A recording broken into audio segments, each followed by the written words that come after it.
Puspusan ang ginagawang paghahanda ng iba't ibang ahensya ng pamahalaan para sa rehabilitasyon ng EDSA. Ano-ano nga ba ang mga dapat asahan ng mga motorista at commuter sa darating na mga araw? Alamin natin sa balitang pambansa ni Bernard Ferrer ng PTV Manila Live. Bernard! Patrick, isa sa pinaghahandaan ng DOTR, DPWH at MMDA ang pagbigat ng trapiko kapag nagsimula na ang EDSA rehabilitation. Kaya naman maglalabas sila ng kumpletong plano kabilang ang Traffic Management Plan upang makapaghanda ang mga motorista at commuter.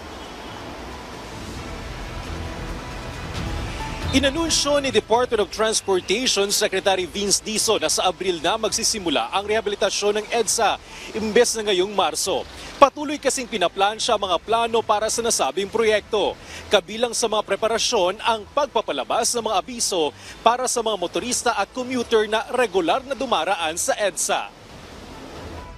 Kailangan ng plano kasi isang taon tong rehab na to halos diba? Ang para sa ASEAN next year. So, kailangan, ganun din yung planning. Buo. Mahirap yung papatsi-patsi tayo kasi magigito ang mga kababayan natin.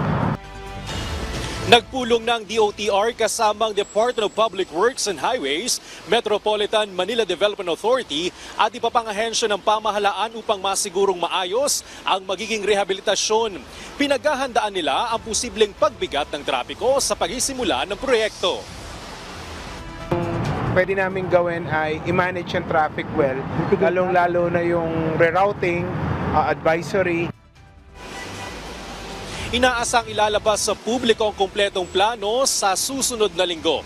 Nauna nang inanunsyo ng DPWH na gagamit sila ng reinforced concrete upang mas mapatatag ang kalsada laban sa bigat ng mga dumaraang sasakyan.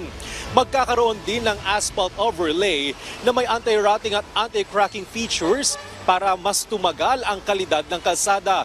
Bukod dito, paigtingin din ang drainage system gamit ang high-density polyethylene pipes upang maiwasan ang pagbaha at mabilis sa pagkasira ng daan.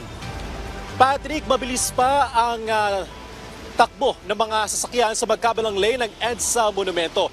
Paalala naman sa ating mga motorista ngayong Biyernes, bawal ang mga plaka na nagtatapos sa numerong 9 at 0 mula alas 7 ng umaga hanggang alas 10 ng umaga at muli alas 5 ng hapon hanggang alas 8 ng gabi. Balik sa iyo, Patrick. Maraming salamat, Bernard Ferrer.